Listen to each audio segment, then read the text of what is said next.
Welcome to the Liberty Insider. This is a program bringing you news and discussion and information and up-to-date facts and figures about religious liberty events in the United States and around the world.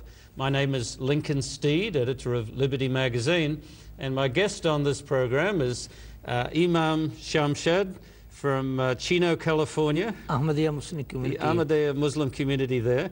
And you once were leading a similar mosque in the Maryland, near the General Conference headquarters where I work. Right.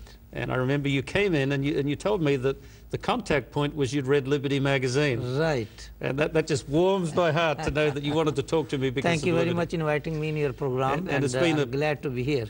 Thank you. And it's been a pleasure to, apart from the program, to talk about our common concern for religious freedom for all people, and then to discuss elements of Christianity and Islam. I really appreciate this your effort, and we have to raise this more, what we are doing right now, more than that there should be freedom of faith and religion, freedom of conscience, freedom of speech, and freedom of to exercise the faith of each and everyone without any discrimination, race and color and creed, all over the world, not only in one country, but all over the world. And as you say that, and it's a wonderful reiteration of the common principles that we hold on religious freedom, I think one of the biggest threats that we need to speak against is that even at the United Nations level, there's a move, Islam is involved with it, but there's also Christian elements and so on, who are trying to get sort of international agreements that would make it some sort of civil offense to offend a person's faith by speaking badly about your religion. And at first blush, people say, yes, that's right. Why should someone insult my religion? You know, you will be surprised as what you have said right now. Quran forbid this thing, to say any negative against any other faith and religion. Quran explains that you should not say any harsh word or wrong or abuse, even to those people who worship idols.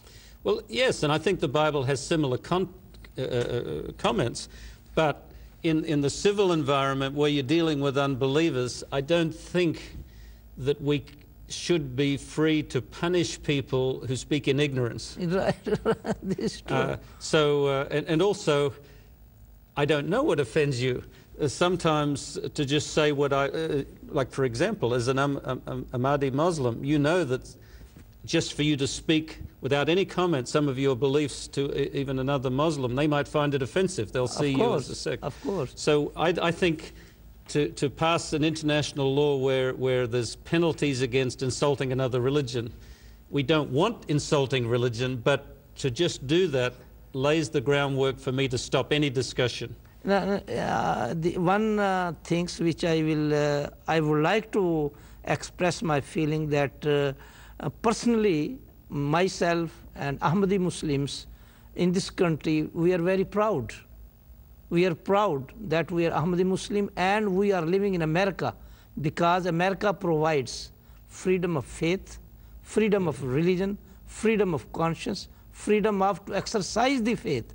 Yeah. While Islam is the champion of all this freedom, but unfortunately in most of the Muslim countries, they do not allow people to exercise their faith in freely.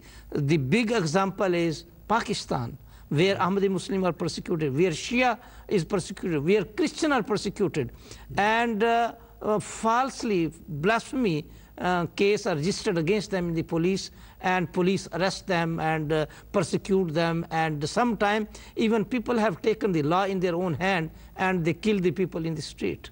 Yeah. I can give you several examples what has happened in Pakistan, India, Bangladesh, Indonesia. These countries are very doing wrong against the teaching of the Quran and the example of the Prophet of Islam. Now, you know, you originally were from Pakistan, yeah. In fact, a few decades ago. And it's always difficult to be objective about your own country. I know when I talk about Australia, I have rosy glasses. I think very good things of Australia, where I'm from originally. But is there why is Pakistan at the moment having such problems within Islam and of course relating to Christians within Pakistan? Why is there such intolerance? What started this, do you think? I think this is ignorance from the teaching of the Quran and teaching and example and the tradition of the Prophet Muhammad, peace be. Although they claim those terrorists or those extremists, radical, although they claim that they're Muslim, we don't have any problem with that. Yeah. But when they say they are following the teaching of Quran, they are following the teaching of Prophet Muhammad, that is the problem. Because as I have little knowledge of the Quran, little knowledge of the Holy Prophet's life and his practice and the tradition, there is no simple one example like that which these people are doing today. Well, that's true. The terrorists and violent people, usually with a political agenda as well. Of course. But there's something more going on. As you say, people have been killed in the streets.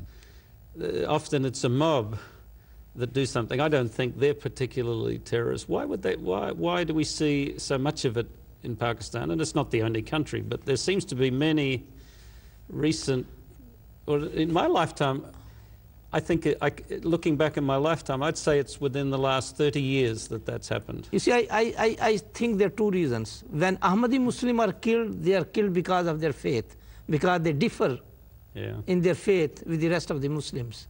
When they kill Ahmadi Muslims, that is one of the reasons they say, because you believe Prophet, after Prophet Muhammad, peace be on him, therefore you are not a Muslim, and for Muslim we are going to, for that reason we are going to kill you. Number two, the reason they kill us or persecuted, jihad. We don't accept the terminology of jihad as they accept, as they believe. We don't. So these are some of the reasons they kill. What about other innocent people? Because this is a politics then again. Why they support the America, why they support this thing, why? Because of all that, they are killing their people. Do you think the politicians have stirred up religious animosity? Or do you think some imams, for political or personal reasons, have agitated people? I think the politicians also do not have any strong base of their knowledge in religion, number one. Number two, they are in the lap of mullah, these religious scholars. Yeah. And religious mullah, they pressured them to take action against Ahmadis or against those people, things like that. What is happening? So the mullah is more of a theologian, right? And the imam is a teacher, or the leader. Right, of the, so these leaders, they pressure the government and these politicians to persecute either Ahmadis or some of the Shia or some of the non-Muslim organization in the country or minorities. Yeah. Although sometimes they claim, the government of Pakistan, their minister or members, they claim, oh, no, we are doing justice with everyone and there is no such a persecution is going on at all. This is exaggeration, which is not right. They don't give the right statement at all. Yeah. People can see what happened 28th of May. I think the facts are very plain that in certain groups. Human Rights Commission reports always every year they publish and they can see their face over there. Yeah. No, our church has a world report on religious freedom and problems.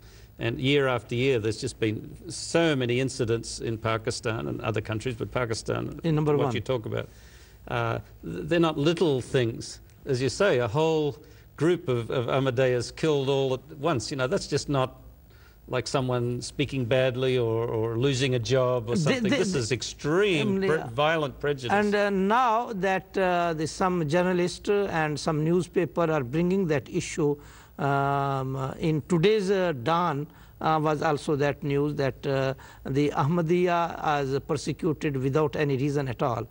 This is not the law, this was not the vision of the Qaeda-e-Azam Muhammad Jinnah, who was the founder of the Pakistan. So they are going away from his rules and regulation. He set up the Pakistan, he separated Pakistan. You said the name quickly in our viewers. This is Jinnah. Yeah, Muhammad Ali Jinnah. He was a political leader, but he had a religious vision for the state, didn't he? No, he said, his one speech is very famous, and we quote and other people also quote nowadays, that he said, in Pakistan, everybody will be free.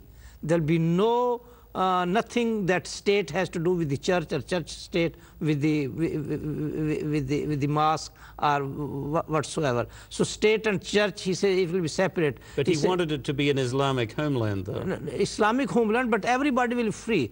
Yeah. If you want to go to synagogue, you can go. If you want to go to your mosque, you can go. If you want to go to your mandir, you can go. So if you want to go to so church, he really spelled that out. Right. But the people after that did not follow that instruction and guideline. Pakistan's had a difficult history, hasn't it? Right. So from partition on, and of course many people may have forgotten. They forget their own sacrifices they did, but and they are bringing the extremism in Pakistan in the name of God, in the name of the religion, in the name of Islam. And the U.S., I don't believe the U.S. is to blame, but that's the wrong word. Some people use that. But I think it was very unfortunate that when the Soviets were in Afghanistan, Western interests stirred up a fundamentalist thinking to get the Mujahideen movement to go and fight against the Soviets. And I think that encouraged, back to another discussion that you and I had, the wrong version of jihad, don't you think, for a political purpose? Yes, of course. We don't so the genie was out of the bottle. Yeah. We've got another half of this program coming, but before we get to that half, let's just introduce a topic that I think we could talk about with some value. Women have had an interesting place in history. It's not just a religious question, but you go to the Middle Ages in the Christian West, and women were not treated so well.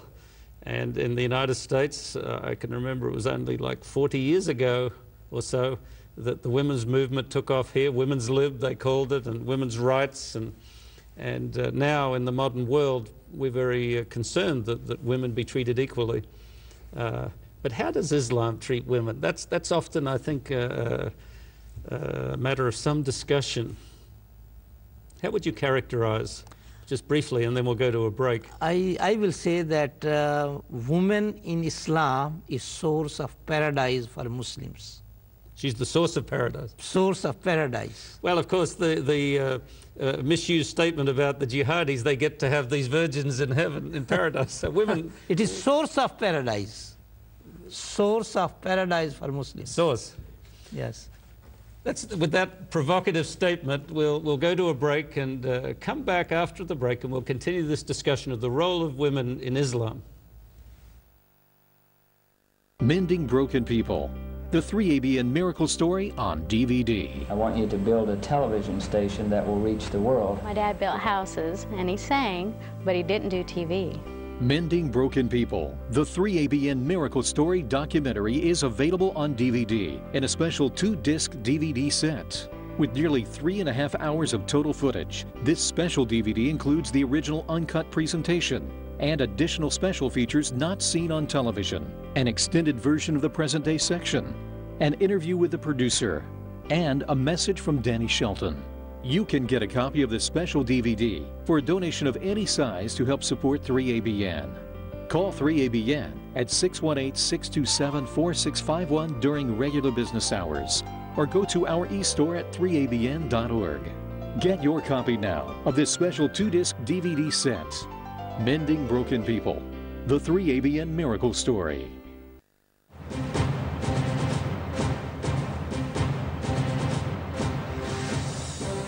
Welcome back to Liberty Insider. If you remember on the program, we were talking about a lot of interesting things and then ended with an introduction of the role of women in Islam. And your provocative statement, I think, showed a high regard that Islam has for the power of women. Yeah. You know, the reason is that many times I and we Muslim hear objection raised by Western people. It is altogether ignorance, I will say, that they do not know what is the real status of women in Islam is. So I again thankful to you that you brought this important issue or topic, that what they say that you don't treat them equally. The equal statement is a very negative manner they present before us. In fact, as God has created man and woman, two separate identity, but they are one as a soul. And then let me go to my statement which I said earlier, that they are source of paradise. Let me tell you that one first, then I will go. Why not? Let's find out about paradise and women. Right. You know, the Prophet of Islam, peace be on him, says that paradise lies under the feet of your mother. It means women should be righteous, which will create paradise for children. And children should be obedient to attain that paradise through the complete service, unconditional service to the mother. So this is one role which women play in the religion of Islam, that she is mother. So the Prophet of Islam says that she is the source of paradise for you. So because she gave you birth, she nurtured you, then she brought you up, now you are old enough, then you have to respect. In the Holy Quran, it is also mentioned that you should pray for both of them. And when they attain old age, you cannot say any harsh word to them at all. And obviously this is a very biblical approach too. It agrees with that. Okay, number one. Number two, we have sisters at home and we have daughters at home. The Prophet of Islam again said, if you have daughters and sisters and you bring them up in a very nice manner, treat them in a very good manner, and you don't prefer your son and sons over them, then you have paradise. For daughters and sisters. Now, this is another status of women in Islam and with everyone. The third status, she is wife. As a wife, Quran says, Ashiruhunna bil maruf, that treat your woman in a best manner. Then Prophet of Islam mentioned that among you, the best person is the one who treat his family in a better manner. Khairukum li ahlihi. That best among you is the one who treat with his family, his wife, in a better manner. I agree, these are wonderful ideals, and they yes, agree. Let us come to the point now. They agree with the Bible and common sense. Of course, there are a couple of problematic passages in the Quran where Muhammad seems to be encouraging men to discipline their wives, and I don't know what to make of that, to be honest. If you see the Bible, what the Bible says, you are talking in America according to the rules, according to the Constitution of America. We are talking about faith and religion. Well, what I think you're heading toward is the values that you just spoke about, that you also find in the Bible. They're valid, but the way they're expressed is in a cultural context. And one thing that you and I spoke about last night, the idea that in the Quran it talks about as many as, how many wives? 4 wives? Yeah, 4 wives so you can have. You know, in the Old Testament, it is not order, but it is just you. In the Old Testament, there are plenty of examples of the patriarchs with multiple wives, and that was a model. And there was no limitation on that. Right. I think that's a model of another age when there were practical sociological reasons that women needed protection, and there were not as many men to go around sometimes for different reasons. But that's not really a moral absolute. But we sometimes confuse those things, at least in the Christian West, with a deep theological truth. I think they're cultural. You see, confusion is that when we come together with the religion and the constitution of the country, these two things are very separate. Right. You see, when you believe in Bible, then believe as the Bible says. When I believe in Quran, I should believe as Quran says. Then we shouldn't bring Constitution of America, Constitution of Pakistan, or Constitution of Saudi Arabia, or European country with that. So believe, as you say, I'm a religious person, then follow what the religion says. Right, but I think Islam in the United States, by necessity, has adopted in this regard an agreement with the laws of the land that says you have one wife, right? No, that's fine. Just like, and we see with some fundamentalist Church of Latter-day Saints, they still are clinging to multiple wives, and it's against the law. They have a conflict. So this is their problem, not our problem. Oh, I know, but I'm making a parallel because it's not unique. But people that don't understand the difference between a sociological norm and an absolute total spiritual truth. It's not a mandate to have so many wives. There were practical reasons why it made sense. Islam says two things. Number one, that if you have more than one, you do the justice between all of them in the same manner. If you cannot, then don't do it. Very hard This thing, is number one. Yeah, that is number one priority. And number two, we should not compare the religion with the customs and traditions or the constitution of the country. But as a Ahmadiyya Muslim members, as a member of the Ahmadiyya Muslim community, I and other all members are bound to obey the law of the land. And thank you for stating that again. I've said that many times on this program. We have strong religious principles. I think you and I would agree that our point of reference is to God, but that should make us good citizens in any just state. We obey the laws, absolutely. We're law-abiding until the state asks you to do something different than God asks you. But a good state won't do that, will it? No one, no. So there's a little bit of a tension, but automatically we should be law-abiding. I'm sure of that. You know, if you go only fundamental basic things of each religion, it teaches morality, spirituality, worship to God, and service to humanity. That is basic and fundamental teaching of each religion. And in this regard, equality of the woman when it comes, and we say, yes, as a human being, they are equal. For instance, we worship God, they also worship God. We fast, they also fast. And we offer zakat and whatever fundamental basic teaching of the Quran we follow, they are also bound to follow that one too. Yeah. But they're different duty, and man has different duty. There is no equality. For instance, only women will give birth. You cannot give the birth. Not yet. No. So that's what I'm saying. Some people are working on it. What I'm saying is that God did not create for the man for that purpose. I think anyone that says we're the same has not lived in the real world. Talking more about the role of women, though,